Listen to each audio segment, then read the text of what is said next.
Our first guest in the 2010 season is a gentleman who has many career wins on dirt, many career wins on asphalt, a Syracuse qualifier to his credit, and a guy who hasn't stepped in a race car in how many years? 7.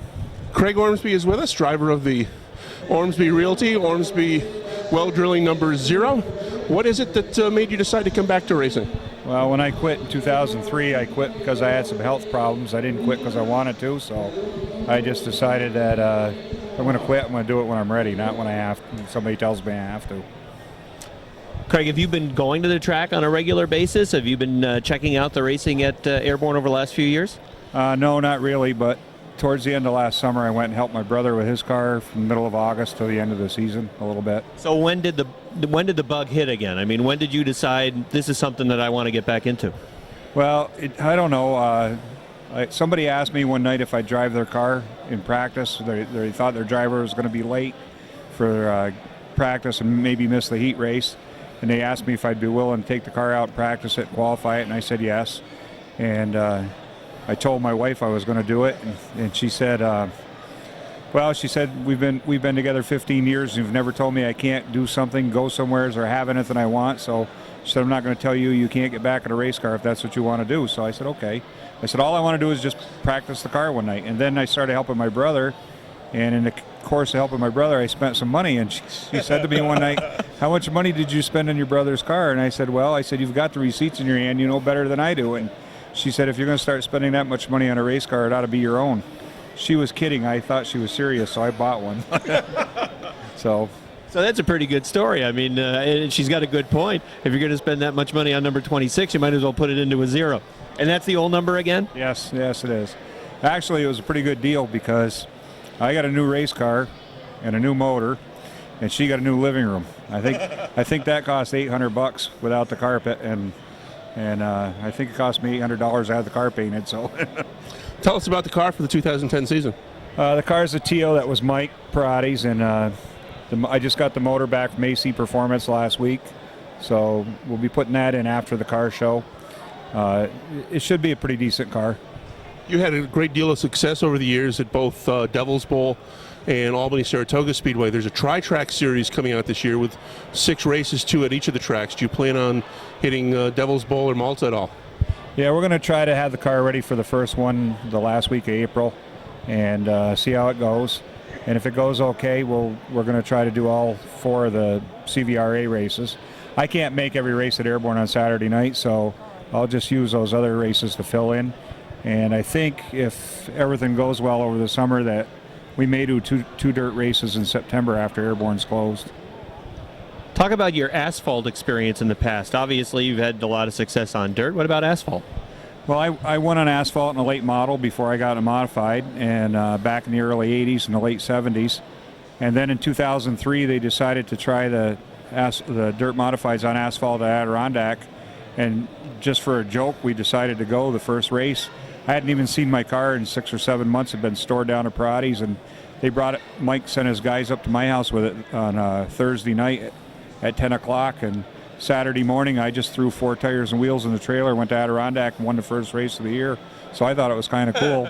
And when Mike called me Sunday morning to see how I did, and when I told him I won, he thought I was pulling his leg because there were guys that he knew that spent all winter readying dirt cars for pavement, and I took my car just the way it was set up for Frogtown the last time I loaded it and went to Adirondack and won with it on the pavement. So I've got a little bit of pavement experience. I've raced at St. Air on the mile and back in the early 90s, and you know, we may not be a hero like a lot of guys are, but one thing I am proud of over my career is we went to St. Air. There were 52 big block modifieds there, and there was 1 358, and that was mine, and we qualified and finished in the top 15.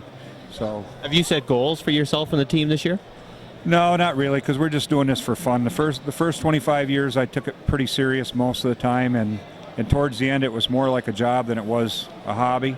So this year we're just going to go whenever I can, and I've got some charity work I do that's going to keep me away a couple of Saturdays, and you know, the charity work comes first, and well, obviously my job comes before that, and when we go, we're going to go and do the best we can, but we're not trying to win a track championship or race for points or anything like that. It's just going to have some fun. So it sounds like the goal is to have a good time. That's correct. Yeah. Let's talk about that charity work. I know you spend a lot of your time with the Legion Riders raising money for great causes. Yeah, we do a bike rally in August at the fairgrounds. It's the 5th, 6th, 7th of August this year. We have Confederate Railroad performing in front of the grandstands on Saturday night at 8 o'clock. Tickets are only $10 in advance. Over the last couple of years, we've donated close to $15,000 to help families with sick children in our area. We don't send the money out of town to any big charities. If somebody has a sick kid and we know about it and we can help them, we just write a check out and hand it right direct to the family so that the family gets the support. We don't take our money and send it to a corporation someplace where it pays somebody's salary out in California or someplace else. We want the money we raise that local people donate to help local people. So we write the checks out direct to the kids here. All right, that's Craig Ormsby, driver of the Ormsby Well Drilling, Ormsby Realty, modified number 0. Good luck for the 2010 season. Thanks, Rick. Thanks, Rob. Joining us now is Mike Riel. Mike, I got to admit, I missed the last race. I went to actually a preseason hockey game up in Montreal. I left Rick to do the announcing with my nephew, who did an excellent job, probably better than his dad. But anyways, you won. Yeah. Congratulations. I'm sure it felt real good. It was really awesome. I mean, we worked long and hard hours to get there. Again, I thank my crew, and the sponsors are awesome, but without the crew, it's just that we wouldn't be there. I mean, we worked really hard to get there. You've been at this how long now? This will be our 26th year. We've had a lot of close ones, but it felt really good to finally get one. Well, that, of course, was a non-winners race over the course of the regular season. But still, there were some real good cars in the field. So, people might think, oh, sure, non-winners race. But there were some quality cars that you had to beat that night. Oh, yeah, there's quality cars every week. We had a good year. We ran up front all year long. We just we'd lose a tire, but don't sell it short. It was a good race. Absolutely. I think your victory that last week was probably one that was enjoyed by the fans, the staff, and everybody at the track. Was just so happy that you finally got that first win, and I think that shows a lot, not only just for your racing, but your entire team, the amount of respect that people have for you guys. I don't like to take that for granted. I try to treat everybody on the track with respect. I try to treat everybody in the pit with respect. But to hear those accolades, it's hard for me to accept, but it makes you feel good too. Mike, what have you got for 2010? Tell us about the car. Maybe what's different? What's the same? What are you coming back with? We're coming back with pretty much the same car, but every component on the car is new this year. We ran up front last year. We got a win, so it makes you hungry. We want to do a little more. Same sponsors. I did lose one of my sponsors, Chris Macy from Macy's Auto Repair. He died in a snowmobile accident this winter, and he was not only a sponsor but my best friend. So we're kind of racing for him this year. But all the rest of my sponsors, I've still got Plattsburgh Radiator and Customs and Classics, Soleil Lumber, Fastenal, my dad, my mother-in-law, father-in-law, Fastenal, I think I already mentioned. But, everybody that takes a whole bunch of people to make this come together. You and I have talked before about your son, Craig, also racing in the modified class. I think we did that interview back around Father's Day. If it wasn't last year, it was the year before. But I'm sure, on the one hand, it's a lot of fun, but it's also pretty special, too. It's a good feeling. Sometimes there's a lot of frustrations because it can be expensive. It can be very expensive, but last year was a really tough year for Craig. He was in 3 really bad wrecks, and none of them was to his doing. Right out of the box, second lap of first practice, he got in a guy's oil and walled it, and it was a struggle from then on. But it's a good feeling to be able to race with him. This year we're doing a lot of work to his car. We're going to give him a lot better motor than what he had because it just wasn't fun riding around in the back. With the conversion of Albany, Saratoga, and Devil's Bowl to asphalt, there's now going to be a 6-race tri-track series with 2 races at each. Do you plan on venturing down to Devil's Bowl and Malta for those races? I don't know if we're going to make them all. I'd love to do them all. If it wasn't for the first race, we went down there in October. We had a blast. There was like 40 cars. We finished 10th. We started 18th in a consi and came back to finish 2nd. Another lap, we'd have won it. But the car went really good. But I don't want to go down there. There's not a lot of experience. and I'm afraid to tear the car up, to be honest with you. There was quite a bit of carnage last year, so there's some conversion that they've got to do. I mean, we've went through that pains, we've had the luxury, so we're going to do some of the shows, but I won't say I'm going to do them all. Now that you've got that win under your belt, what are the goals for 2010? We want to stay solidly in the top 10 in the points. We'd love to, pick up another one. If not, as long as we can run up front and not tear the car up, we'll have a good time. I think one thing that we'll ask many of the drivers, you've now got a full season, of course, on the new surface and the new configuration of the track. Give us your assessment of the new configuration, the competitive nature of the track. Was it more fun to drive? Just talk about the whole new surface and the deal with the track now. Well, the track, at the beginning, I didn't see a whole lot of difference, because again, we got to get a handle on the setup. And about 4 or 5 weeks into it, Mike Barati came and I asked him to drive the car because I just wasn't comfortable in the car. And he just told me, Mike, don't be on the brakes when you're turning. And from then on, the car just took off. And now you can run the top, you can run the bottom, you got to set your car up, but you can get it to work out there. And if you can get it to work out there, that's where races are won. So by the end of the season, you felt more comfortable with your setup and running up against the wall was something that you figured you'd probably have to do if you want to be up front. Yep, it was about August time frame. I can remember it was a Saturday, like the first weekend of August. We passed like 3 cars coming out of turn 3 on the outside, or turn 4 coming out on the outside. And I'm like, woohoo, this is where you got to run. And I can see why guys like to run out there. Now, but you got to trust those around you. All right, that is Mike Riel, driver of the Custom and Classics number 02. Mike, good luck for 2010. Thank you. The more you can elaborate, the better. Sure.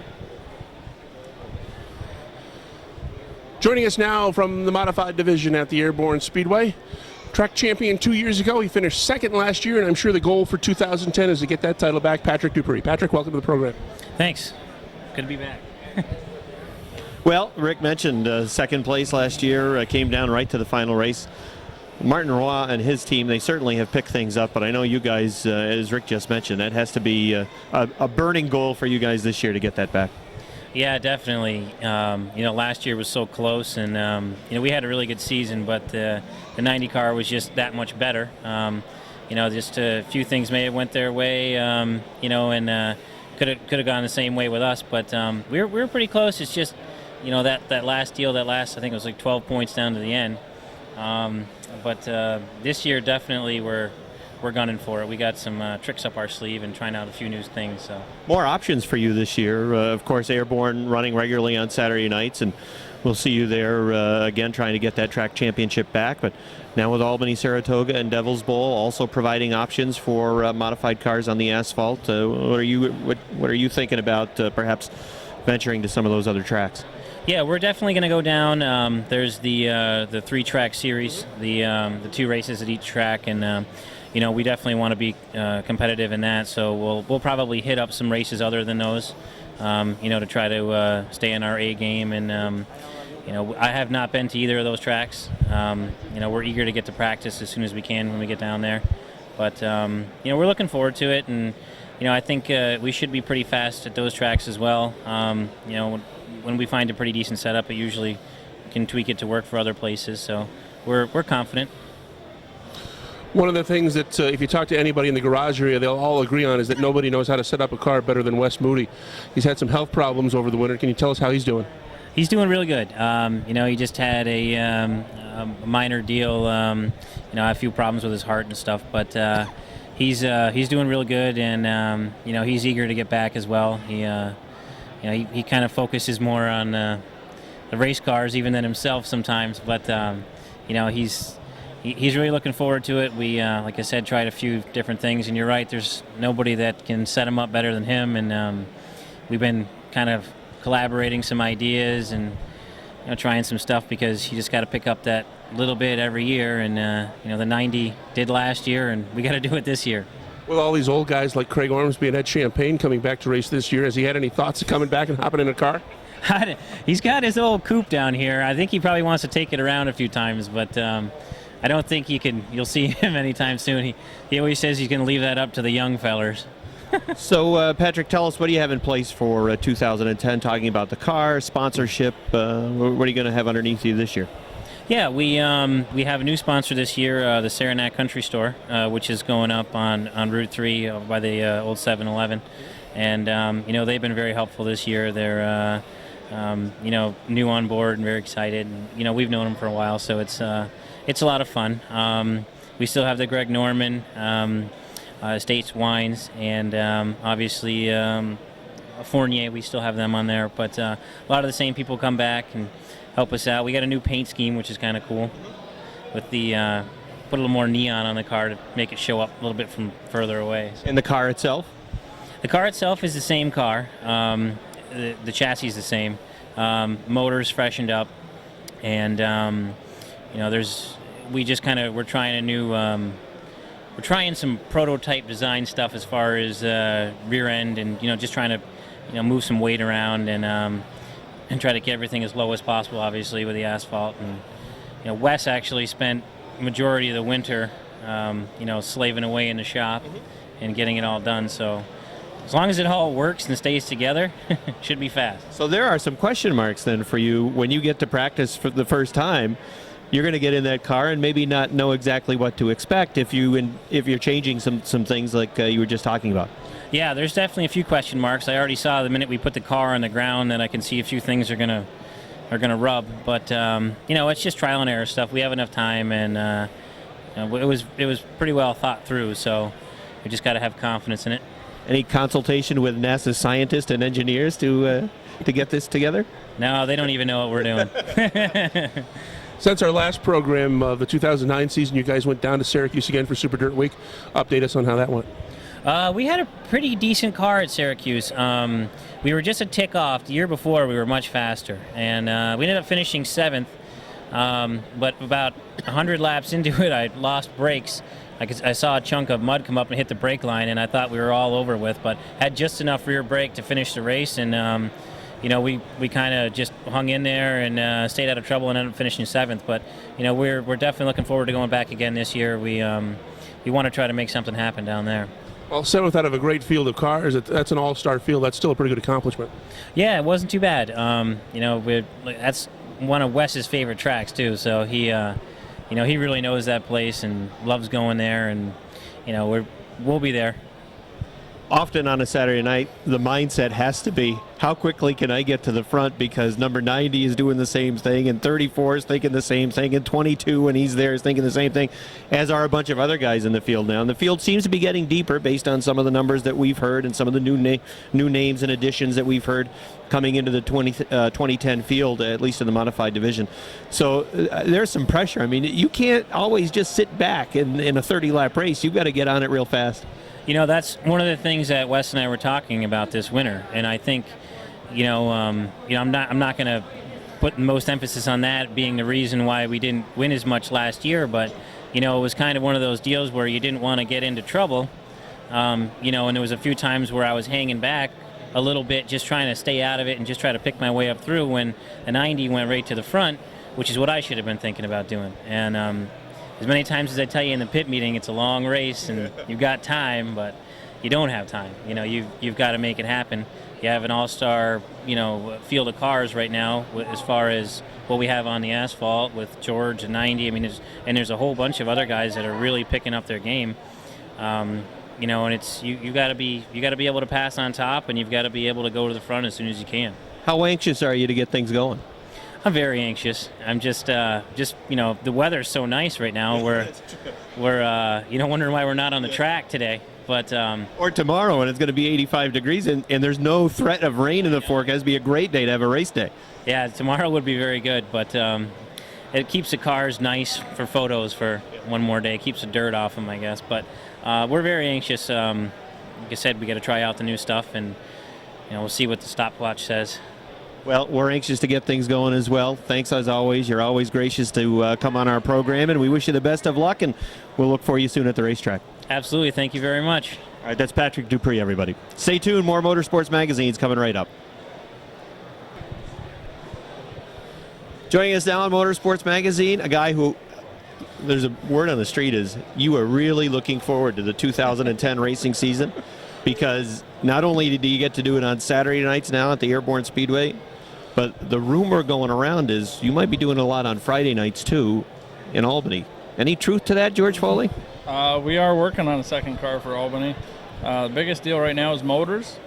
Other than that, yeah, we'll be in Malta too. Well, those motors are a dime a dozen, so no problem, Foley. Yeah, they're definitely not a dime a dozen, but we're doing what we can. You know, we've built a car for Airborne that we started actually building last year that I was thrilled about getting out, and we never did. So this year we spent another whole year on it, so it's going to be, unless something physically in the world is wrong, that car is going to fly. So you've been working on it for 2 years? 2 years. Project in the works for 2 years. It's got to be fast. I mean, you got 2 years of research and Foley intuition going into this thing. It better be fast. Yeah, and it's not just me. Wes Moody and myself have been working on it for 2 years. Well, now we know it's going to be fast if Wes Moody's in there as well. Yeah, that's why, I was really excited last year because I said, this car's going to fly. And Wes said this car is going to beat our car, and then we just didn't get it done, and things got going with the racing, and you do what you got to do at the time, and we stopped working on it, started again last fall, and worked on it all winter, and now it's here. So it's a real cool car, and it should be fast. What Rob didn't tell you is we talked to Jim Pulsifer last week, and he said he won so much money on the Yankees last year. He said, whatever you need, just get it and charge it to him. Yeah, I don't really like charging the sponsors. It usually at some point comes back to haunt you. But Jim is helping again. All my sponsors are back. And it's just hopefully going to be a real good year. So. Don't forget to mention your sister's bar this time. Yeah, the Shamrock. Well, the family, family always comes last, right? They're not supposed to. But somehow you forget about them, and unfortunately that's how it happens. But all my sponsors, Carol Laidman Lawn Care, Denny Aglefield, they're celebrating their 100th year at Aglefield Ford this year, which is really cool. Anybody be in business for 100 years. The Shamrock, Wes Moody. I can't remember You're who's so on there. good at this. You're so good at running down the sponsors. It's been so long since I've had to actually do it, but the car is shiny. It's cool. Saranac Patrick has the same sponsor too. The Saranac General Store, the Saranac Country Store, which was the 7-Eleven. They're helping us a lot, both of us. So it's just going to be a good year. I'm going to have my motor back that I haven't actually had since we won a championship here. So I'm excited. Think back and look back at 2009, and what was your take and your assessment on the 2009 season? I think at times it must have been pretty darn frustrating. Yeah, motors. If it wasn't for motors, I'm a firm believer that they'd have been fighting us for the championship. And because we were going to finish third, other than that last crash we had, and we didn't even finish the first race of the year. So, we made a big charge running two separate cars off and on, and it's just frustrating is a good word for it, motor-wise. If it wasn't for motors, it was a great year. It didn't damage a lot of equipment, just had a rough year. And one thing that seemed to really develop last year, the 24 and the 90, they rarely bobbled. And if you weren't totally together with your setup and with the motor and everything else that's needed to win a race there, then you were fighting for third because those two guys were just so stout throughout the season. And now you want to be in that same mix. Yeah, and I think things are going to change. I really do. They both had almost a flawless year, and just it can't happen again. It's not possible. It could, but it better for them. It better for them because our car, if we don't destroy it, it's going to be super fast, and they're going to have to chase us for a while. How about the track reconfiguration, the changes that were made? Was it more enjoyable from a driver's standpoint, more of a challenge from a driver's standpoint? Just talk about what you thought of the racetrack last year. Actually, it took a little bit of getting used to, setup-wise, in the race cars. But the track itself, what Steve Fuller and Mike have done, is just, personally, I think it's amazing that they're, with the economy the way it is, he just keeps putting money into it. And for all of us, it's, everybody says, oh, he's making a bunch of money, and then there's nobody making money over there right now. They spend a ton of money. The surface is excellent. I mean, that's the best ACT races you've seen ever in a long time at Airborne, because the asphalt is just great. You can run the top as fast as you can run the bottom. It took me a while, but now I love the top now. I didn't like flying off the top of it, but it's fast up there when everybody's at the bottom, and that's where I'll be. I know a couple of years back you would venture down on Friday nights to the dirt at Albany, Saratoga. Now they've gone asphalt. Devil's Bowl also with asphalt now. A tri-track series has been set up between the 3 tracks. Is that something that you're going to tackle? And indeed, are you thinking about hitting as much as possible the Friday nights as well? Yeah, the Friday nights, I'd like to. I'm not sure I can family-wise and stuff, and I'm not sure I want to family-wise.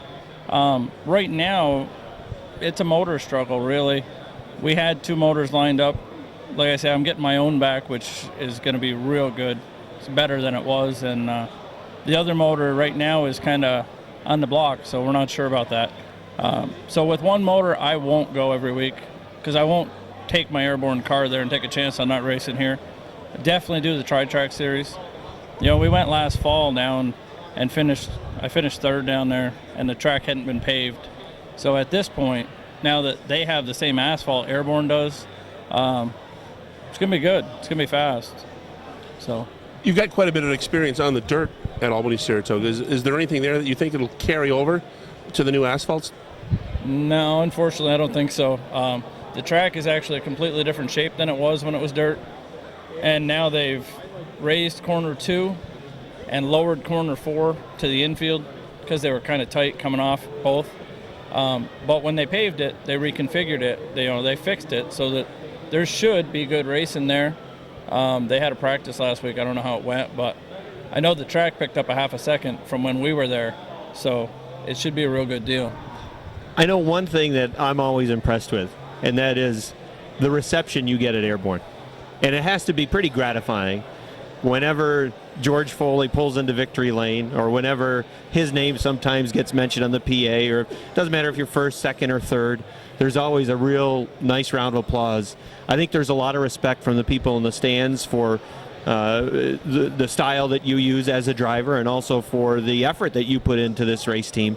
But it has to feel pretty good to get that type of recognition and reception from the fans at the racetrack. Yeah, it does, actually. And here too, actually, right now today, we've only been open since 6, but the people that are coming in that are, happy to see me, I mean, that's pretty cool to me. For me, I just... What are you saying? You don't get that on a regular basis? Well, I race because I love to race, and I race a certain way because I like to race. And the fact that goes over well at Airborne is great. I mean, I don't think I'd probably do it if I pulled up and they all booed me or something. I think I'd just stay home. But when the car's not broke, I try to venture to the stands during the night and see people and say hi and shake hands, because it's cool. It's just the fact that they actually want to see you is pretty cool. I don't know, some people probably think it's weird, but I mean, when I have free time, I go in the stands and see some of the people that pay to come see us, George Foley, man of the people. Huh? Maybe a political future sometime? Well, I don't know. There's a new mayor at Saranac Lake, maybe someday. What do you think? Yeah, I heard there was a new mayor. It's the one we got rid of. Well, I didn't want to say that, but I was thinking, because I've been working in Plattsburgh 8 years, and I seem to remember something about him, but I'm just going to stay out of that. We won't talk about what you might remember. That's George Foley, driver of the modified number 34 Airborne, always a fan favorite. We wish you good luck in 2010. Thank you. I'm glad to see you guys again, and hopefully it'll be a good year for all of us. The weather, for the track, for Steve, Mike. It's time to go racing. It really is. Probably go tomorrow, 85 degrees and sunny. Yeah, I think there's you can rent the track, and I think we actually rented the track for Tuesday this coming week. And my car's not ready because we're waiting for motors, but I'm going to take the other car that I raced at Pat's last year. They've changed a lot of stuff in both cars, and we're going to take them tested and figure out what it makes to make those cars go, and then we'll worry about mine after. It's not a big deal. So, opening week just a few weeks away, and we'll look to see you in victory lane that first week. Yeah, that'd be nice. It'd be a nice switch. It's been 3 years since I've actually finished the first race of the year, and the year we did, we won the championship. So we'll just we'll work toward that again and go from there. Thanks a lot, George. Thank you. Well, joining us now as we shift focus to the sportsman division, here is Jamie Bigor, the driver of the number 19, with a new paint job. He's gone away from the black. You've had a black car forever, and just about. When was the last time you had a car that wasn't black? Actually, we've been black for the last 13 years. So this is a change for us for sure this year. What was the previous color 13 some odd years ago? Do you remember even what it was? Oh yeah, it's been black ever since I started. So So you've been racing 13 years. It's always been black. always been black. Always been This is a monumental change, Jamie Bigor. What in the world is going on in your world? black. Well, it comes down to this. I have a couple crew members that said, Jamie, either we change the color of the car or we're not helping you. So it was an easy decision this year. So I said, guys, go ahead and pick what you like, and let's make it happen. And you know, we got the red car back in panels, and I looked at it and said, oh boy, I'm not sure about this. And then we put some decals on it, and lo and behold, it came out really nice. So we're happy with it. So you like the red, and it's a transition away for you, but as is always the case, your car always looks sharp, and they all look sharp right now. The question is, how long can you keep it so sharp? About 29 days. Yeah, that's when we start racing. Exactly. But no, we're happy with it, and the guys made a nice decision, and it came out nice. All right, talk about 2009. Think back on your season for me, and just give us a general assessment. How'd the season go? B+. We had our ups and downs, but we did come out with the top 5. We got a win, a few top 5s overall. So overall, it was an okay year. We struggled at times, but the big picture, top 5, you know, it's pretty decent. You know, Rick is actually doing some work tonight. Normally I have to do all the interviews and come up with a thought-provoking questions. So Rick is actually going to ask a question now because, believe it or not, I know you don't get to see this very often, but watch this right now. Rick's going to do a little work. Just for one, I'm happy he didn't choose the Dan Dubuque pink for his color. But the question is, you've had many wins in Airborne over the seasons. Compare the new asphalt from 2009 to what you raced on in the past. I'm sure you enjoyed it. Yeah, it's great. I mean, it's nice to have 2 lanes. That way, when you get 2 competitive cars, you guys can race side by side. You both got equal lanes, and you got room, you know, to make a pass. The racing's much better. Before, you got single file. You had to hope, you know, the guy coming out of turn 2 and got up a little high so you could sneak underneath him. Now, you know, if you got a competitive car or just a little bit better car, you can work your way around the outside. So the racing has really improved a lot. Have you set any goals as we get ready to start the 2010 campaign? Oh, we sure have, you know. A top 3 is what we shoot for every year, you know, come out top 5. We'd like to get some more wins this year. Maybe get that championship that we've been, you know, chasing down for the last, you know, 3-4 years. So realistically, top 5, top 3 would be great. Championship would be awesome. This is a question we've got to ask now because he's got so many sponsors. We may have to spend the rest of the program letting him read off his sponsors. Is there any, or what we could do is there anybody in Rouse's Point, Moores, and Champlain that does not sponsor you? No, we're very fortunate. We picked up a few new ones this year, and without the help of those people and my crew, you know, we couldn't do such a thing. And without them, like I said, it's great to have them on board, and we try to give them the best recognition we can. And who are some of the new guys coming on? We put you on the hot seat, there Jamie. We go. Well, the new guys we got on board this year are the L&M Sunoco convenience store located in Moores. We got A1 Oil. They're out of Plattsburgh. Who else we get new this year? We got... Next time we're going to have to do this next to the car so you can look and cheat. There you go. I need my cheat sheets in my wallet, but I really can't grab it right now. But no, we've been very fortunate. Bigor Supply, Red Jacket Pumps, ADS Pump Company, Connor Sand Pit, Amerigas Propane. What about that supply company up there? Oh, Bigor Supply, yes. Did I mention those? Definitely. Dragoons, Noesco, Agency Insurance, Ganyanka, Rabbit Brothers, Vancourt Fuels, Bigor Seamless Gutters. I believe I have them all. Is that the end of our program, Rick? Are we out of time now? No, we have a little bit of time left. Okay, We're all right. going to send the cameraman by the car once we're done all the interviews, and he's going to get close-ups of all the cars. So if you did forget someone, we'll get him on that way. I appreciate that very much. Jamie, last year, the 61 and the 20 were both very strong throughout the season. They both picked up a bunch of wins. Bucko, of course, down the stretch was able to pass Robin and get another track championship. But when you're in a position where much of the field was chasing those 2 cars for the better part of the season, How do you, when you're in the off season, do you go over everything with a fine-tooth comb? Do you try to come up with something different that might get you that little extra speed that you need to contend with those guys even more so on a regular basis? Oh, definitely. 2 years ago we went out with the same kind of program. This winter we did a lot of R&D, we did a lot of homework, and hopefully the results will be much better. That's what I mean. We did a lot of homework, and like I said, we sat idle last year, and that's what happens. These other guys are doing their homework, and we took a back seat to them. This year, hopefully, we bought the right pieces and put them in the right spot, and learned some different things, and hopefully, it'll put us up front. If you would look at the entire field, 2010 Sportsman Division. When I was in the middle of the offseason, I was a little concerned perhaps about car count in the division, but it seems as though there's some new names that are coming in. As you look at things, how healthy is the Sportsman Division, and handicap that division for us? I think we're going to see some nice growth. We did lose a few, but we got gentleman Twaits, and we got Haywood, and a few other guys. We have some good competitors moving up, so they'll be a good addition to our class. I think we'll be halfway strong, 20, 24, which is a good, car count, a good healthy one with a lot of talented drivers. So I think we'll be fine, and more growth coming. So I think we'll be fine. And one car that everybody will also be looking for will be the red and black number 19 of Jamie Begor. And one thing that we've asked all the drivers, are you really anxious now? I mean, the season, you can see it.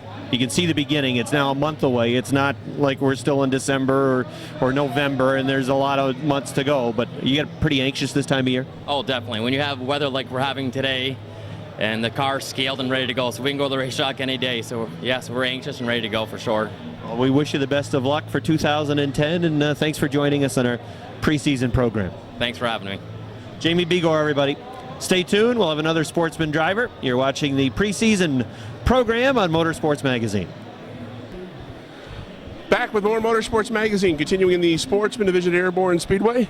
We've got the two-time defending track champion, Bucko Branham, with us, and two-time defending track champion. Boy, that must sound pretty good. Yeah, it does. I like to make it 3. Robin's going to be a really tough contender. We got some new guys coming into the class that are going to be really tough, and we got an old veteran back in our class too, Billy Fountain. He'll be tough also. You had to pick it up a little bit in 2009 because you were the one guy that could run fast on the outside, and now with the new configuration of the track, everybody can run fast on the outside. Yeah, we kind of had to switch our game plan. Robin and I both. The top lane was taken up, so we had to work the bottom, and seemed to work to our advantage last year. We just had Jamie Begor on, and one of the things that he was talking about, how in the wintertime, you can't slack off. You've got to stay on top of your game. There's a lot of work to be done. And he felt as though going into last season, they really didn't do that, and they've tried to put a lot more effort into their program this past winter. I know that's something that you pride yourself on. There's something always going on in your race shop with a race car on it, or in it rather. It doesn't matter if it's the middle of the racing season or Christmas time. Right. There's always something going on in your shop. Yeah, we did like 4 cars this winter, 4 or 5, I don't remember.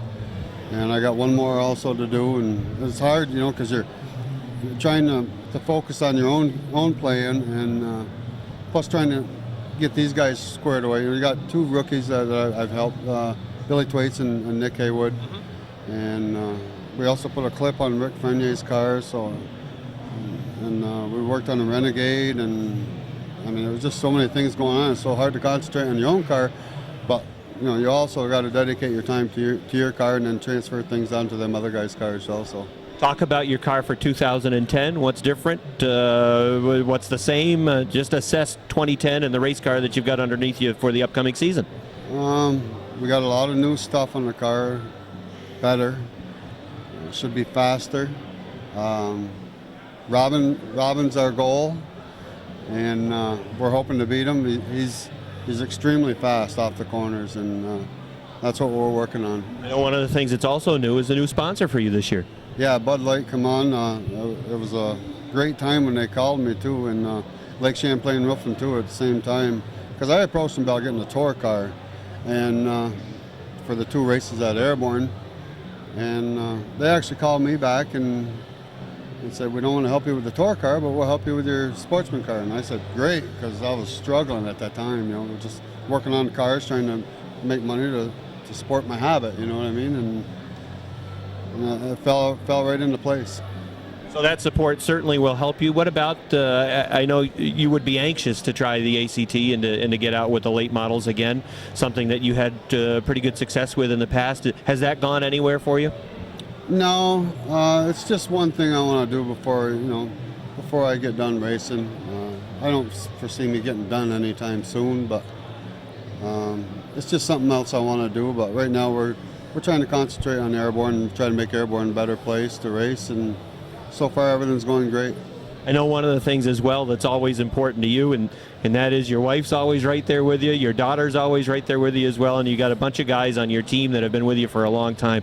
So it really is a lot of close friends, and the family is right with you. Yeah, it's even like Robin and his dad. I mean, they're right next door to me, and everybody works together great. We get a little rivalry going right on every once in a while. You got 8 wins, I got the championship. And we bicker back and forth, but it's fun. I got great support from people, and my family. I couldn't ask for better from them, because I'm in the garage till 9:30 at night, and I don't know any other family that would accept that. You know what I mean? With real old guys like Ed Champagne and Craig Ormsby coming back to the race this year, online you're known as the old timer. You're going to have to change that now. You're going to be one of the young guys. Well, that's good though. I'm getting gray, but my foot's still heavy, so that's all that matters, I guess. Yeah, I'm glad to see Eddie and all them guys coming back. I mean, once it's in your system, I don't think you can ever get it out. I mean, it's just a love for the sport, and when you're inside that car, you're in your own world, and it's a totally different feeling than anybody's ever could explain. You know what I mean? It's just something different. Have you had a chance to take a look at that super modified, and how'd you like to hop into one of those? Yeah, that's like a rocket. Oh, that's an old one now, remember? That's an old piece. Yeah. I'd actually like the other modified, because I'd probably kill myself in the other one. If Perotti can set the track record after doing just a couple laps in it, I'm sure you could do the same thing. Oh, yeah, he's got a handicap sticker on his car. So. Not only that, but he was around when they raced chariots at Airborne. Yeah, well, I remember that too, but I was just a little guy. Sometimes you talked about getting gray, but sometimes it's wiser in gray, and I think that probably is something that you would acknowledge, and a lot of your fans would acknowledge as well, that the maturation process has certainly worked for you, and perhaps now a lot smarter, the things that you have learned in your career that have helped make you so successful. Yeah, just the last 5 years, I've calmed my temper down, and just trying to race smart and not use the car up so early, and just little things. And probably the biggest thing is my attitude. I try to help everybody I can now, for which if I didn't, I could probably lap the field, but I'd rather race them guys. I give a lot of information away, for which I probably shouldn't, but I like racing with the guys, and sometimes it comes back, sometimes it doesn't, but it's fun. I'll ask you a question that I also asked Jamie Begor. Assess the health of the sportsman division. There was a time where I was concerned as a fan looking at the sportsman car count. I was a little worried. Going into 2010, what is the health of the sportsman class? I'm a little worried also, because it's a great class.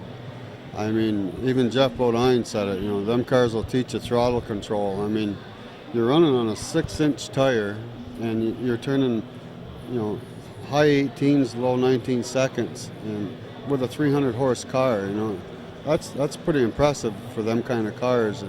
But them cars, I don't know, there's not too many guys that want to dedicate themselves to that much time and effort, because you can put a Renegade together and just go out there and race, you know what I mean? Where as a Tiger, you got to know your ball joints, you got to know your roll center, your bump steer. I mean, you really got to be on top of your game if you want to run in the front. Well, I think it also helps to have you helping out some guys that are moving up into the class as well, which will help maintain hopefully a good future for the class. Well, that's what I'm looking at. I'm trying to bring these guys, try to get them to jump from the mini mods to the sportsman class, and just eliminate the Renegade class. That's a great class, but if you're going to spend that kind of money, you might as well spend a couple thousand more and have a sportsman car. But I think these guys that are coming up, they'll do fine. And I think a lot of the Renegade guys have got a lot of talent, but they just don't have the funds to move up. And I think that once they realize that they can actually afford it, they'd move up too, and it'd help that class out a lot. I've often heard you say the goal is always the same, and that is to win races. Championship is nice, but I'm sure that's what you're thinking going into this season as well.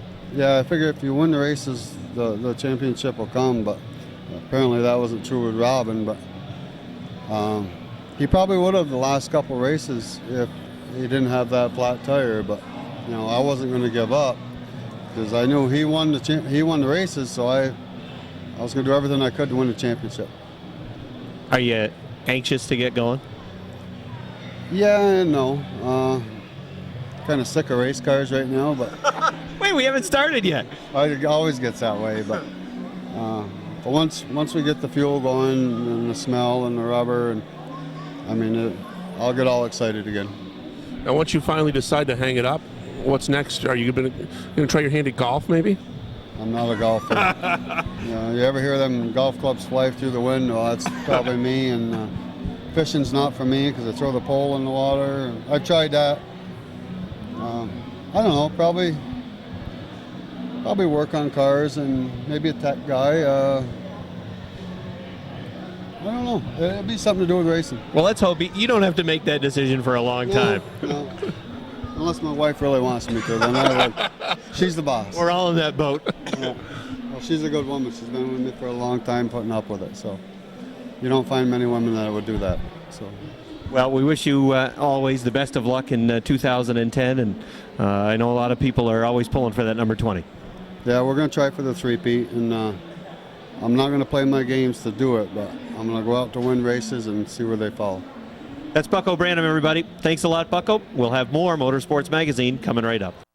All right, welcome back to Motorsports Magazine, joined now by track promoter Mike Perotti. And Mike, 2010 season shaping up as a real exciting one for the fans in the greater Plattsburgh area who are regulars at Airborne Speedway. Let's talk about the schedule for 2010. A lot of exciting events.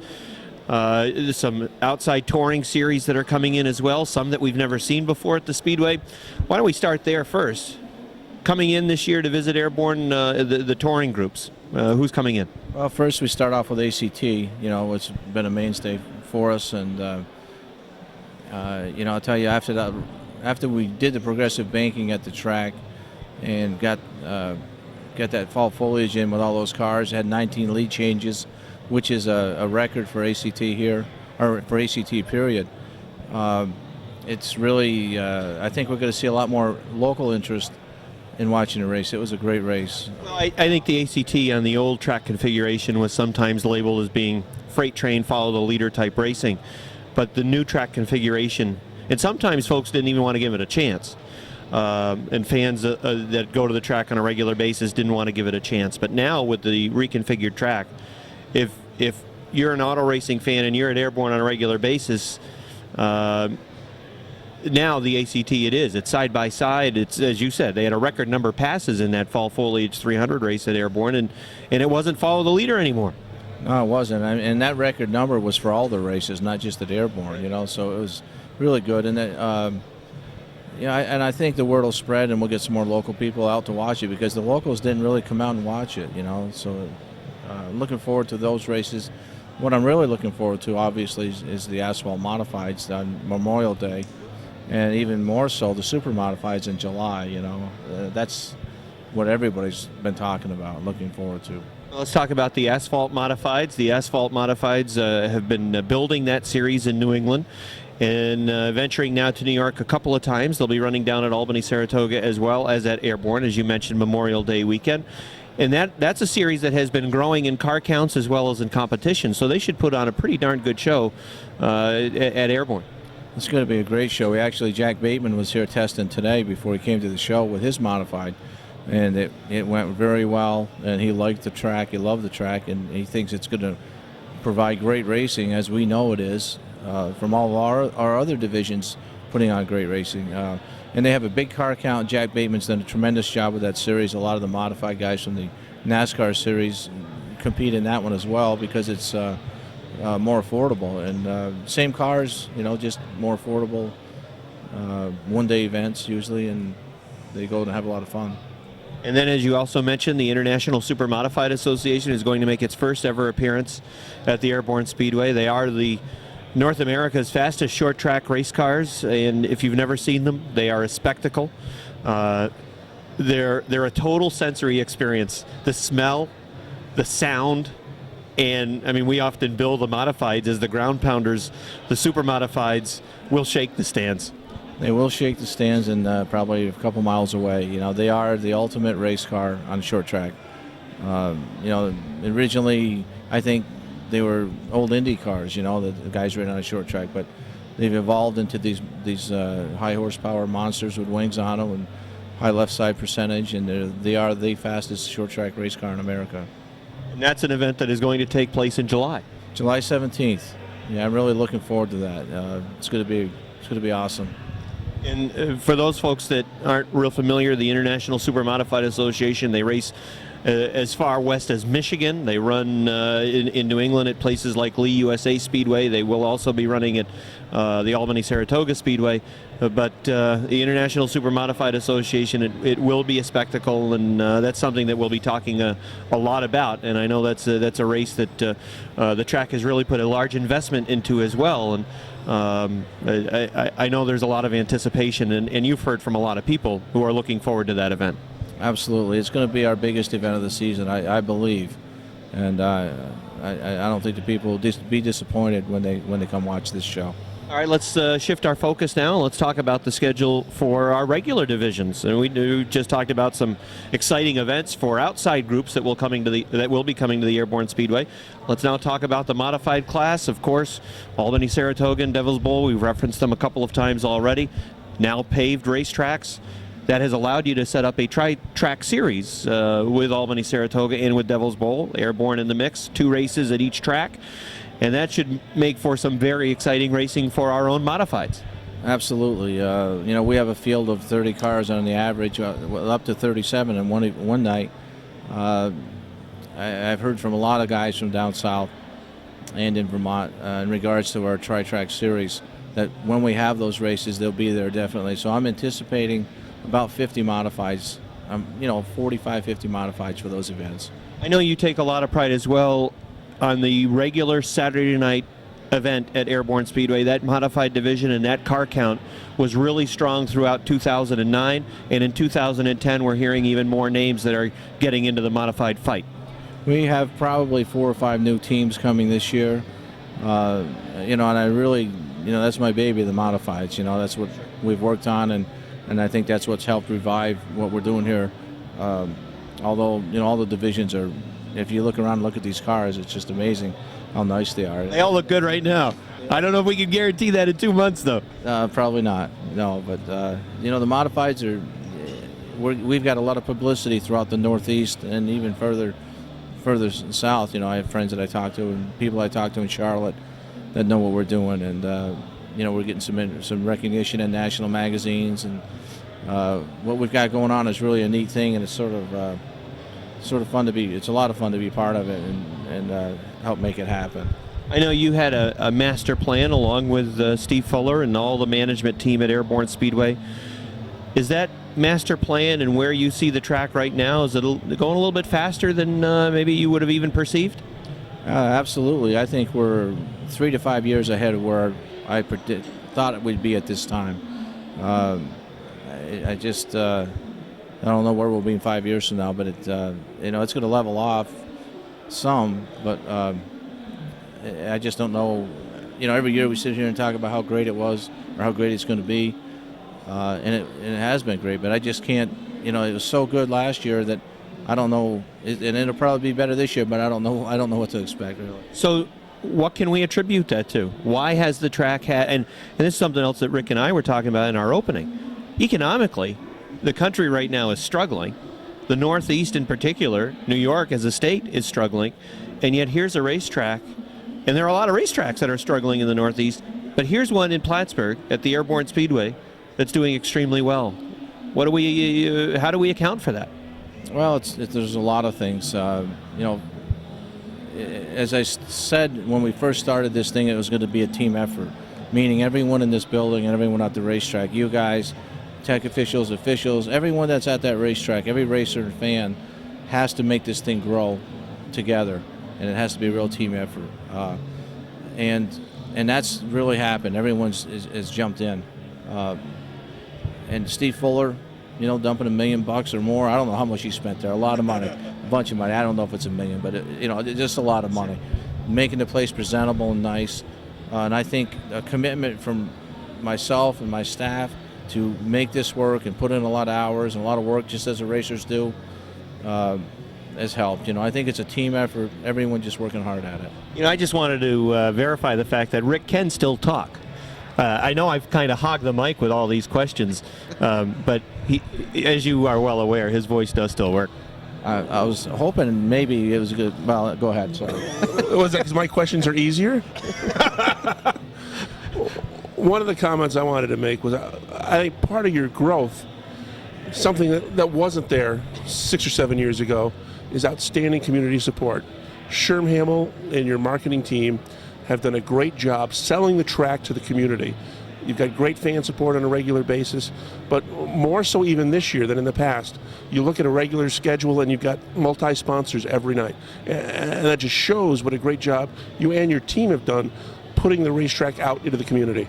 Well, you guys are all part of the team. Like I said, every one of us there, and then Sherm Hamill has done absolutely outstanding job. And Sherm's getting the companies involved, but when they get there, they see that they're getting something for their dollar too. It's a good investment. How we have things priced and what we offer and what we produce when they get there is working. It's one thing to get them there, but to get them to keep coming back, you have to have a good product, and we do. We have excitement and entertainment. And that all leads to more construction going on at the Speedway.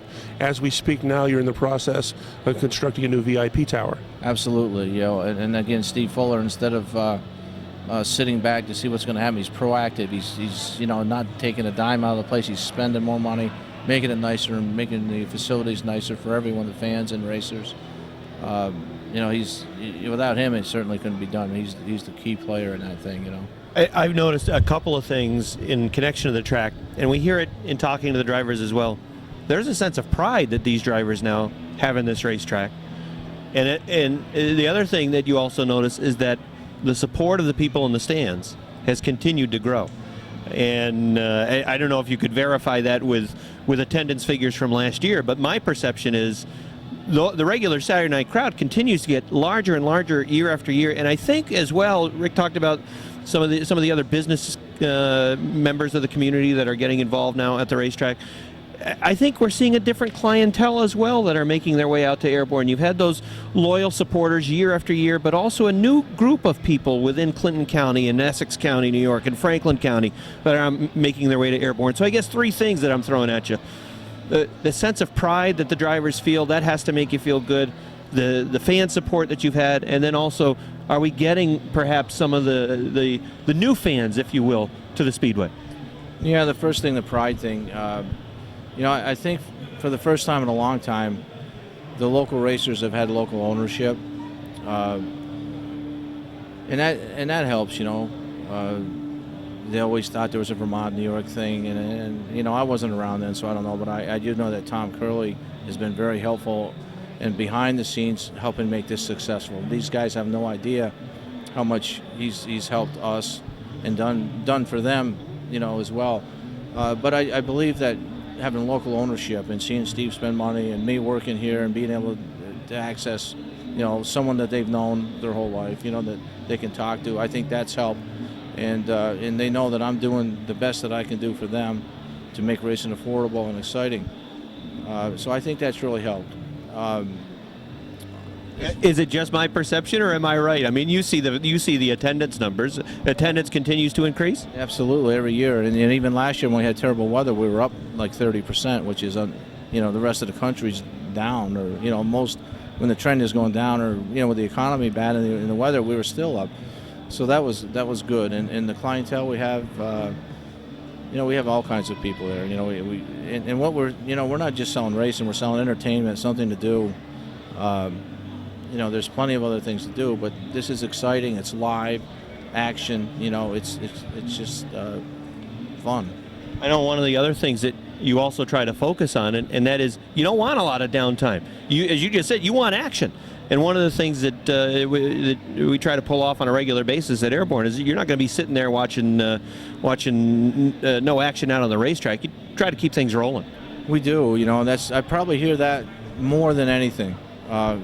What people like the most about the racetrack, or that I hear the most, is that the show is continual. It doesn't stop. We have one race get done, and the other race is coming on the track.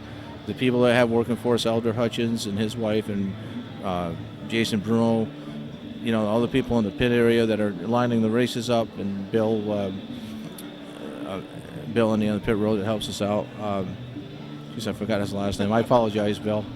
But he's a great guy. Anyway, they just get things done one right after the other, and that helps. There's no downtime. We take like a 10-minute intermission to give all the officials a rest and a chance to get a soda or go to the bathroom. But other than that, it's just one right after the other. Do you think we'll see some new names, perhaps? Maybe not on a every Saturday night basis, but making their way to Airborne Speedway, not just for the big shows. Is that, what do you think the track will gain a little bit by having that tri-track series with Malta and Devil's Bowl? Well, obviously, occasionally we will. For instance, if Malta rains out. The way the economy is, and the way basically people's time has changed so much, even in the last 5 to 10 years, that people want to make use of their time with their families and don't want to race 3 nights a week like we used to. You'll see if on Friday, every once in a while we'll have some stragglers come in, but I don't think we'll see a big influx, a big change for outsiders, other than the specials. Another thing that has been strong in the modified class, and then we'll shift over after this question, we'll shift over to the sportsman, the presence out of the province of Quebec. We've got a Quebecois as the track champion in Martin Roy, and there's more Quebec drivers that are coming to race here on a regular basis, and we're seeing a lot of Quebec plates in the parking lot at the Airborne Speedway on a Saturday night, and that really harkens back to an older time perhaps at the racetrack when there were outstanding Quebec runners that were competing here on a regular basis. That's been my goal from day one. Obviously it goes back to when in the mid-60s to early 70s when I was a kid coming here all the time, and it was unbelievable. That was the heyday of this place, and what it was probably 30-40% Canadian drivers and American, New Yorkers, and then some Vermonters, and some guys out of New England. It was really outstanding, and my goal from the beginning is to get as many Quebec drivers down here as I could. I haven't gone out and tried to take them from other racetracks, but I've welcomed whoever wanted to come, and each year we gain 1 or 2, and they're all really quality guys, and I'm really happy with the Canadian contingent we have. They're great racers. There's no better race fans in the country than Canadian fans, and I'm going to continue to welcome all the Canadians we can with open arms. All right, let's talk about the sportsman division now. I know one thing that is different for them this year, there's a big show that is lined up for them. I want to say it's like early August, that 420-lap segment race that is going to be probably the highlight of the season for the sportsman cars. Well, at this point it is. We're always working to do different things for each of the divisions. We've got some specials for each of them. But at this point that is, and we just thought that we'd change it up a little bit instead of the typical 100-lap race that we always did, and give the winner in that division, $1,200, $1,000, something like that. That we do something different. We'd start out we'd do 420-lap races and invert the field after each 20 and pay each winner $250, and then overall the best winner would get another $250. So it would spread the money out amongst all the guys. Starting a guy up, a guy can hang on, that wouldn't normally in 100 laps would get passed by the fast guys from the back. Might get a chance to hang on for 20 laps and win a feature. It just throws a whole different mix at it and just makes it a lot more fun. How's the health of that division? Well, last fall I was thinking that it was on its way out, but I think we're up 4 or 5 cars this year, and the quality of the cars are outstanding. I like them. They produce great racing. We saw last year on some nights, and maybe there were car counts in the upper teens, And that's really sometimes all it takes for that division, because I'm not sure any division benefited more from the reconfiguration of the racetrack than the Sportsman. Absolutely. You know, the Sportsmen and the Renegades, the cars with smaller tires and less horsepower, benefited more so than the modifieds did. You know, they improved their racing tenfold. It was tremendously different. I think back to what might have been the best Sportsman race of the season was fairly early on, and I want to say it was Toby Ebersol and maybe Robin Wood or Bucko Brand. It might have been Bucko, just side by side for like 10, 12 laps right down to the checkered flag, and we saw that more times last year than we could add together over the previous 5 seasons. Yeah, I mean, I can't remember which race because there's so many of them. I remember Jamie Begor for 20 laps, or maybe that was the year before, but it's just, there's so many. I mean, there's races, they're racing throughout the pack, you know. It's not just 2 guys side by side. It's 6 cars, a car of 6 in a group, you know, just going at it. It's exciting. It's good. Any rule changes that you've thrown at the Sportsman cars, or they pretty much have the same package coming back? No, we changed some things. We sort of broke away and did our own, you know, we had been staying consistent with the ACT rules, but we weren't drawing a lot of cars from over there, so I decided at the end of the year when the car count had dropped a little, I was concerned about it. Tom and I talked and decided to just go our own way, and we've allowed them to run headers, made some changes that I thought would be beneficial and maybe attract some more cars from, you know, Devil's Bowl, Malta, or even Frogtown on a special. And maybe that's the reason why the car count's up. You know, we've done some things that are the racers like. They like headers. They like the different sound. A few little things like that. So minor rule changes. We're going to go back and take a look right now at one of the top modified feature events from the 2009 season and one of the top Sportsman feature events from 2009. We thank Mike for joining us. We'll be having Mike on our next show where we talk with the Renegades, Mini Modifieds, and Bomber drivers. So without further ado, let's go to the videotape and go take you back to 2009 with the Modifieds and Sportsmen. We are set. Here come the Mighty Modifieds. Off turn number 4, green flag. Brian Trim and Mike Wells send them on their way off of turn number 2. Down the backstretch, Jason Durgan already on the move. Durgan trying to take that second spot away from Wells in the number 17. That could be the modified to beat tonight. Durgan up to second in the 17. Brian Trim showing the way in the 59. Jason Durgan runs second. We got him 3 wide off turn number 2. Don Scarborough on the inside. Chris K.A. in the middle. Matt Woodruff, the double nickel, working on the outside. They're still 3 wide. Here comes Martin Roy. Martin Roy working right up by the wall in car number 90. He is flying to the front. Keep an eye on Martin Roy in the number 90. He's already up to the 7th spot after starting 12th. Now he is 6th on the outside. Martin Roy, number 90, is on the move. Started 12th. He is already up to the 6th position as Don Scarborough is bad loose off turn number 4. Out front is the 59 for Brian Trim. Jason Durgan runs second in the 17. George Foley is third. Aaron Bartamy is fourth. Trim in the 59, holding off Durgan for now, and we got a yellow. Yellow flag, Kevin Federley in the 57C coming back onto the backstretch as the yellow flag is displayed for the first time in this 30-lap feature event for the Ernie's Discount Tools Modifieds. Finney and Jean Boissonneau has moved up towards the front in the number 61. All right, ready to go again. Here they come. Off turn number 4. Green flag, touch! Durgan on the wall, Trim on the wall. We got a mess on the front stretch. They're piling up. 6 cars in the pile up on the front stretch. And quickly, Weasel Bruno gets out the yellow flag. We got Max MVN in the infield. The front row got together, coming down to take the green flag. And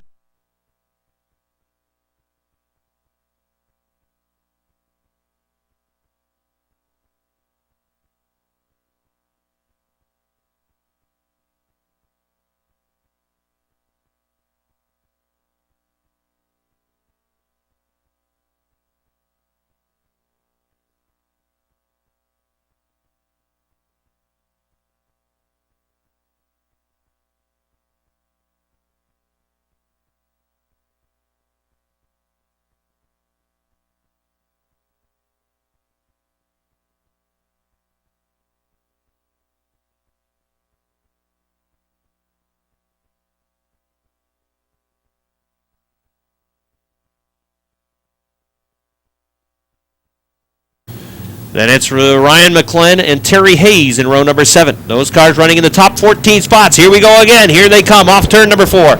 Down the front stretch to the green flag. Foley on the inside. Aaron Bartamy on the outside. Martin Roy in third. Down the backstretch, running wheel to wheel, even into turn number 3. Foley is on the inside. Bartamy is on the outside. Here comes George Foley hanging out of the lead.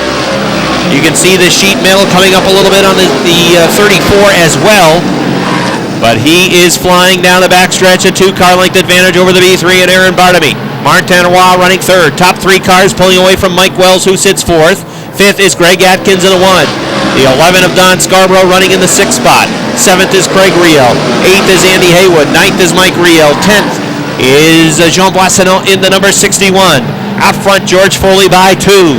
Aaron Bartamy in the B3 running in that 2nd spot. Martin Roy runs 2 car lengths off of his back bumper. Atkins in the 1 is up to 4th. Don Scarborough to the inside of Mike Wells. He'll take 5th. Wells sliding backwards to the 6th position. 7th now, Andy Haywood. 8th, still Craig Riel. Jean Boissonneau up to the 9th position in car number 61. Richard Tesseur to the outside of Mike Riel. He is trying to take that 10th spot and will. Tesseur in the 49 up to 10th. George Foley running 3 car lengths, the advantage over Aaron Bartamy. Bartamy perhaps just sitting, biding his time. We're still early in this feature event as they just click off lap number 8. The Airborne scoreboard back working again, showing 8 laps complete. Foley, Bartamy, and Martin Roy, those cars running in the top 3. Then it's the 1 of Atkins, the 11 of Scarborough, those cars all in the top 5. Now again, Bartamy starting to survey the situation, looking to the outside of George Foley in the 34. The Shamrock Bar and Grill 34 of Foley is the leader. But Bartamy in the B3 is looking to run, and he is going to the outside now, wanting to make his move. There's a slower car in front. Perhaps Bartamy is trying to get into a position where he could pick the Foley number 34 behind that slower modified. Now it's Dan Brown. They'll catch him rather on the backstretch, and Foley and Bartamy will run around the number 40. Still running wheel to wheel off turn number 4. Now Foley clearing and leading by a car length as they race into turn number 2. George Foley really appears to be hooked. Foley leading by 3 car lengths. We talked to him in victory lane last week after he finished 2nd, and he said the car still was not quite where he wanted it, and that they had a fresh power plant that was going to be here soon. But he is certainly rolling strong tonight in the number 34. Another slower car in front. That is going to be Colleen Salisbury in the 13. Foley leading now by 4 car lengths. Since that last challenge from Aaron Bartamy, George Foley has pulled away from the Sheldon, Vermont driver in the B3. Bartamy now some 6 car lengths behind George Foley. And the 90 of Martin Roy, who I thought would charge towards the front, running in that 3rd position and not making a real great stride towards picking off Bartamy for that 2nd position. 4th is Atkins in the number 1. 5th is the 11 of Don Scarborough. 6th is Andy Haywood. 7th is Patrick Dupree. Hey, Dupree with an excellent recovery up to the 7th spot. 8th is Jean Boissonneau in the 61. 9th is Richard Tesseur in the 49. And 10th is Mike Wells in car number 76. 11 is Craig Riel. 12th is the 02 of Mike Riel. 13th is Mike Finney. 14th is Terry Hayes in the 01. 15th is Andy Kane. 16th is Ryan McClenn. And 17th is Max MVN. Those 17 cars on the lead lap, and look at Bartamy closing again. He has cut it back down to a couple of car lengths. George Foley in the 34 showing the way. Aaron Bartamy appears to be able to run him down when he wants to. Foley leading by 2. Lots and lots of traffic, just about 3 or 4 laps away from the leaders as they race off the 4th turn.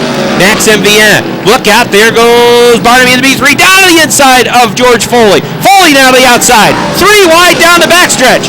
Bartamy trying to follow Vienne. Foley trying to put Vienne a lap down.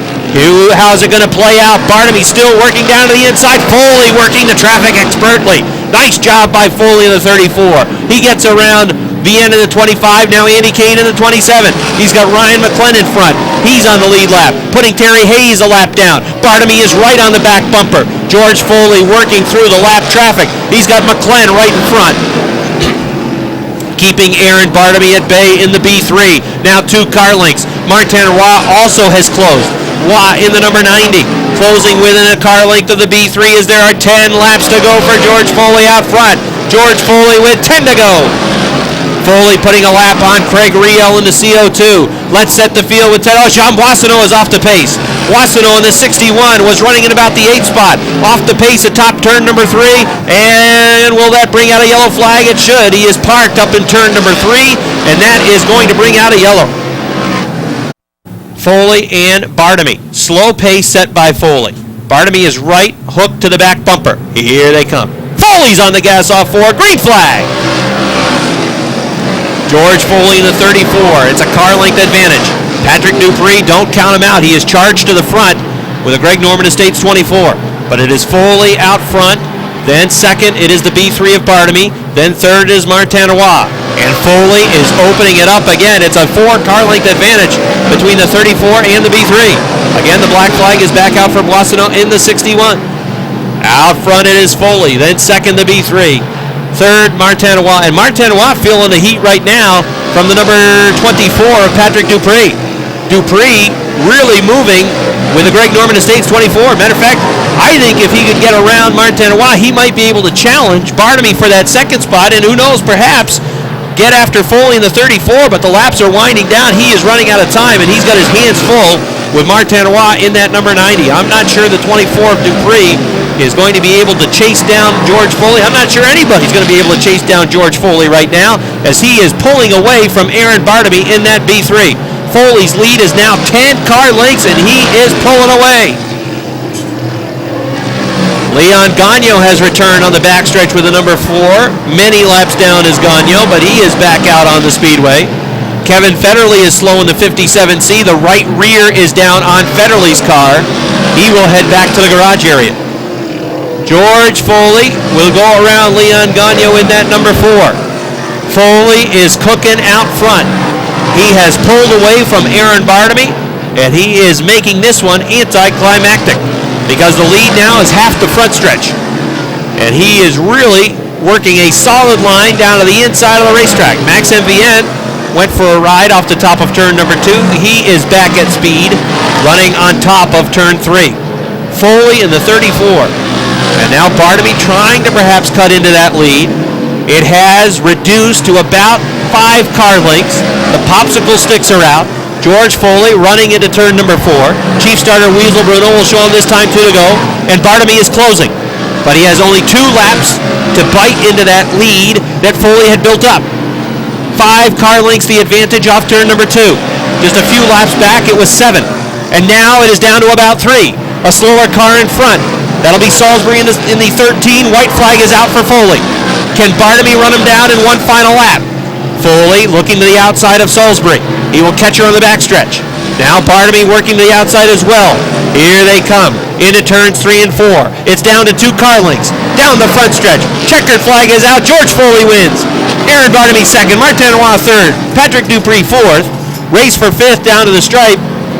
It will be Don Scarborough in the 11th. 6th to Richard Tesser. 7th to Greg Atkins. 8th to Andy Haywood. 9th to Mike Riel.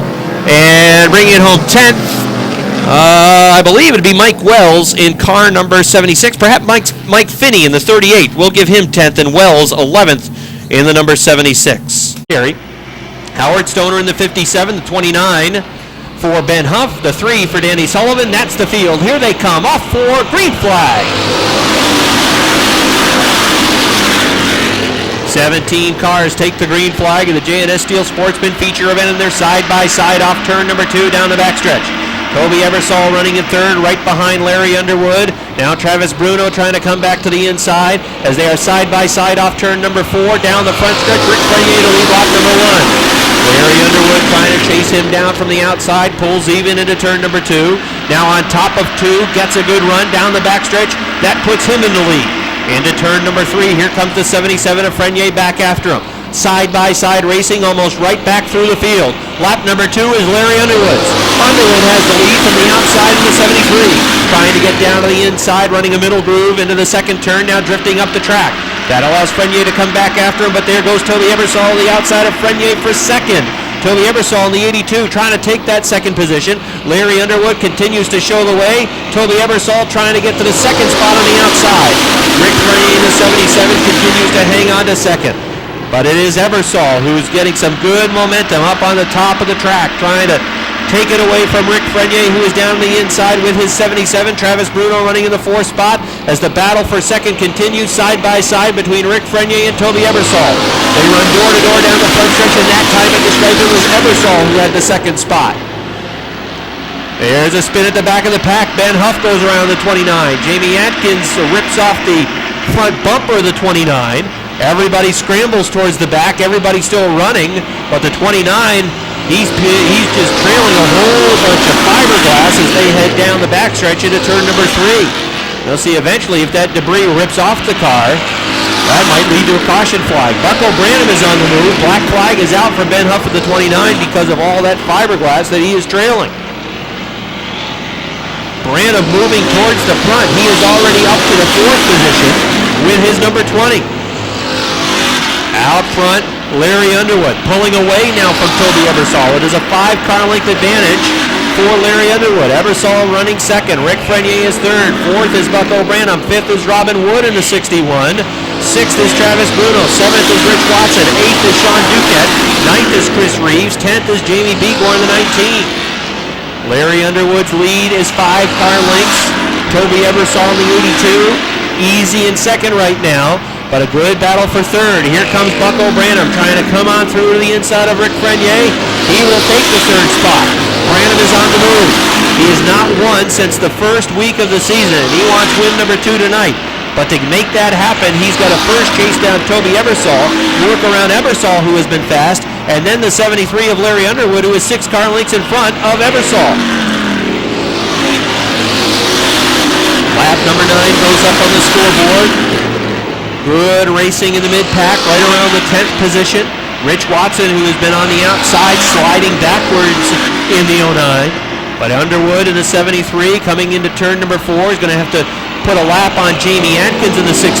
Underwood goes to the outside, completes the pass, and is able to get the car back down to the inside of turns 1 and 2. Toby Ebersol and Bucko Branham will work around Atkins along the backstretch. Let's set the field with 10 laps showing complete as we approach the halfway point of this 25-lap feature event. The race leader is Larry Underwood. 2nd is Toby Ebersol. 3rd is Bucko Branham. 4th is Robin Wood. 5th is Rick Frenier. 6th is Travis Bruno. 7th on the inside. Make that 7th on the outside. The 44 of Tyler Terry. 8th is the 19 of Jamie Begor. 10th is Chris Reeves. 11th is Jimmy Bushy. 12th is Rich Watson. 13th is Sean Duquette. Duquette just had a great save off turn number 2. They try to get around the lap car of Jamie Atkins. We got a yellow flag out. Looks like there might be some debris up in turn number 2.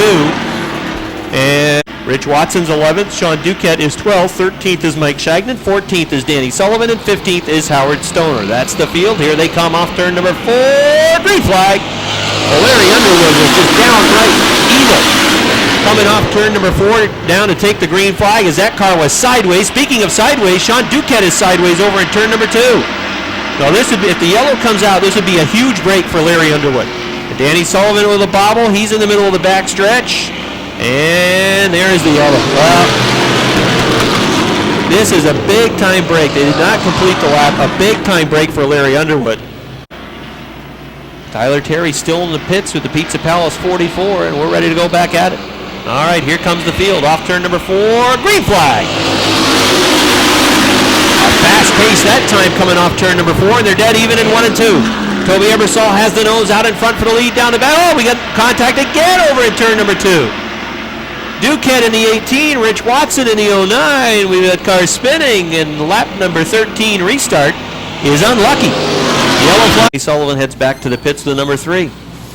So some chaotic laps under yellow that we think are now all straightened out. Here they come off turn 4. Green flag. Well, you've got some veterans now running up front that will try to settle this out as Bucko Branham tries to take the lead down the backstretch from the outside. Toby Ebersol fights back with him, though, in the 82. They're 3 wide, running for about the 10th spot in the middle of the pack as they race off turn number 4 down to the stripe. Bucko Branham has the lead from the outside. Toby, oh, look out, Robin Wood sideways in the 61. He might have had some help. Wood spinning sideways. Duquette plows him right in the front. Not too heavy contact, though. It looked like Duquette was able to get on the binders. And we got a bunch of cars that are over there in turn number 2. Branham and Ebersol in row number 1 will bring him down to the stripe. Slow pace into 4. Here they come down the front stretch. There's the green flag. Branham in the 20, Ebersol in the 82, Frenier in the 77, the 19 of Bigor. Jamie Bigor has been a lot stronger as well over the last month. That team has their car pointed in the right direction as Ebersol had the lead into 3 and 4. On the outside, has the nose out in front, down the front stretch at the stripe. Toby Ebersol had the lead. Bucko Branham coming back after him. Branham in car number 20 had the lead into 2, but look at the run that Ebersol gets on top of the racetrack. Down the backstretch.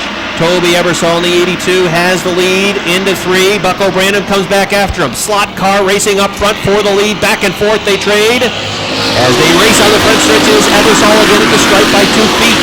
Now, this is kind of shaping up like the finish a couple of weeks back. Ebersol on the outside, except Toby would like to see a little different. Oh, look at Bigor thinking about 3-wide move. Backed out of it into turn number 3. Jamie Bigor throwing his hat into the ring. He's in the mix as well. Side by side, racing down the front stretch again at the stripe. It looked like Ebersol by a nose in the 82. Bigor right behind the 20. Perhaps a little bump to help him with pick up momentum off turn number 2 down the backstretch. Branham has the lead into turn number 3. Throw a blanket on the top 3 cars. Branham in the 20, taking the lead off turn number 4. Jamie Bigor trying to come on through as well. Jamie Bigor trying to get to second in turn number 2 to the inside of Toby Ebersol. Taking the second spot away. Ebersol coming back after him on the outside. Door to door they run for the second position. Jamie Bigor has second and he continues to move towards the front. Sideways that time off turn number 4 was Bigor. Ebersol trying to get back after him. Ebersol falls in line running third. Chris Reeves the 00, the 77 to Rick Frenier. They touch running over into turn number 2. Jimmy Bushy is able to get a position away from Rick Frenier. Tyler Terry trying to move up in the 44. A lot of bumping and banging tonight in the Sportsman feature event. Bucko Branham is pulling away from Jamie Bigor. It is a 5-car length advantage for Bucko Branham over Jamie Bigor off turn number 2. Make it 3 car lengths down the backstretch. Toby Ebersol 3 car lengths behind Bigor running in third. 4th is Chris Reeves. 5th is Jimmy Bushy. 6th is Tyler Terry in the 44. Then 7th it is Rick Frenier in the 77, and Robin Wood has raced back to the 8th spot with his car number 61. 5 laps to go for Bucko Branham. 5 to go and slowly pulling away. 3 car lengths last lap, 4 car lengths this lap down the backstretch as he races off of turn number 4, taking it right up by the wall. Jamie Bigor had a solid run getting to that second spot, and I'm not sure he's got anything for Bucko Branham tonight. Toby Ebersol running third, Chris Reeves still 4, Tyler Terry working to the outside of Jim Bushy trying to get into the top 5. Bushy had the 5th spot, running down on the inside, Terry on the outside with his car number 44. At the stripe, Tyler Terry is 5th. 6th is Jimmy Bushy. 7th is Robin Wood in the 61. 8th is Rick Frenier in the 77. 9th would be Travis Bruno in the 33. And 10th is Mike Shagnon or Danny Sullivan. Danny Sullivan in the 3. 2 laps to go for Bucko Branham. Bucko Branham is on his way to win number 2 of 2009 with 2 laps remaining.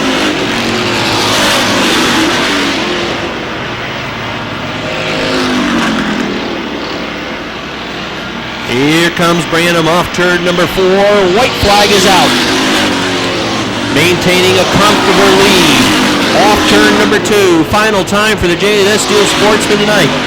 What a hairy night it has been for the Sportsman division. But when it is all said and done, here comes Bucko Branham off turn number 4. He gets win number 2 of 2009. Bucko Branham wins. Jamie Bigor is 2nd. 3rd is Toby Ebersol. 4th, Chris Reeves. 5th, Tyler Terry. 6th, Robin Wood. 7th, Jimmy Bushy. 8th to Rick Frenier. 9th to Travis Bruno. 10th to Danny Sullivan. Then Howard Stoner and Mike Shagnon to round out the top 12.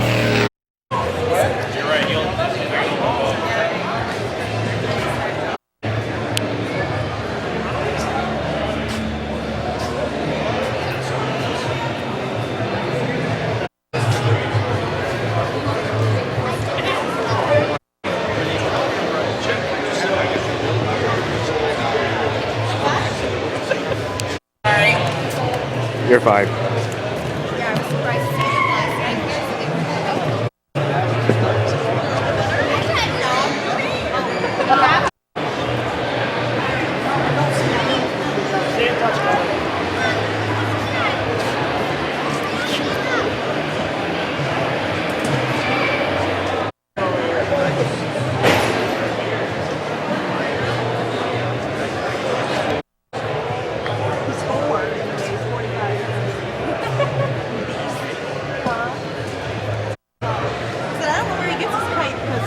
Give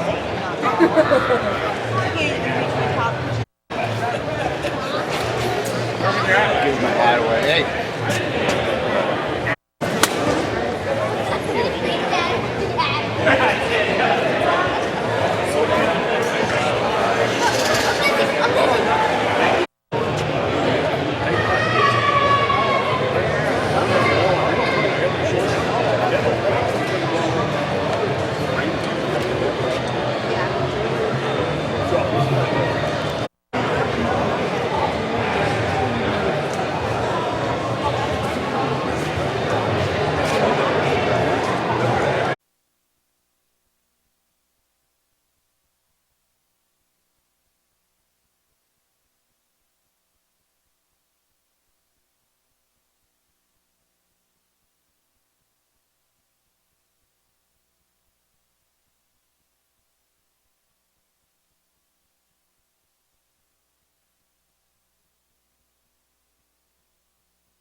Hello, I'm Annette Ornsby. Welcome to Ornsby Realty. At Ornsby Realty, we are dedicated to giving our customers the best possible service. We can find you a home or sell a home for you in any part of Clinton, Essex, or Franklin County. Our fresh perspective on property values keep us on top of what's happening in the real estate market. We work closely with our clients to assess their wants and needs and perform a complete search of properties available in your desired area. We can assist you with the purchase of any home in the Clinton County MLS system. Let us help you as a buyer or as a seller's agent. We have agents ready to help you 24/7. Give us a call at 518-324-4600. Ormsby Realty, conveniently located on 2 Cogan Avenue, off Route 3 in Plattsburgh, next to Domino's Pizza. Adirondack Water Systems Incorporated is ready to help with all your water pumping, filtration, and drilling needs. Our skilled professionals use only the finest tools and materials to get the job done and get it done right. We offer a range of services including complete water well systems, drilling, repairing, and reviving of wells, and hydrofracturing. We service all brands of pumps and all major brands of well tanks. And we always offer expert advice. To learn more about Adirondack Water Systems, call 518-647-1228 or visit AdirondackWaterSystemsInc.com. That's going to wrap up our opening program of the season. Looking at the modifieds and sportsmen in the 2010 campaign at Airborne Speedway. We thank Mike Perotti, Craig Ormsby, Mike Riel, Patrick Dupree, George Foley. Nice job. You remembered them all. I'm not done yet. Oh. Bucko Branham and Almost. Jamie Begor for joining us. Now you did get them all. Very good. And we're, as you said, Rick, it should be an exciting 2010. Some big shows on the racing schedule for both of those divisions, and they always put on outstanding racing action. We've been here a long time. Yes, we have. So you know what that means? It means it's time to wrap things up and put show number 1 in the can. In the can. Go ahead. We want to thank our cameraman, Tom Hathaway from Plattsburgh.com for all his work tonight. Thanks to Rob Knowles as well for his efforts. Don't forget. My what? Show your efforts. Oh, efforts. All right. What did you think I said? Oh, I can't say that on TV. Show number 2 will be coming up. It'll be available online shortly, as well as on your local cable systems as well. We want to remind you that Motorsports Magazine can be seen every Monday immediately following the racing action at Airborne Speedway, online at www.plattsburgh.com. Once again, for Tom Hathaway and Rob Knowles, I'm Rick Knowles. Have a good night, everybody.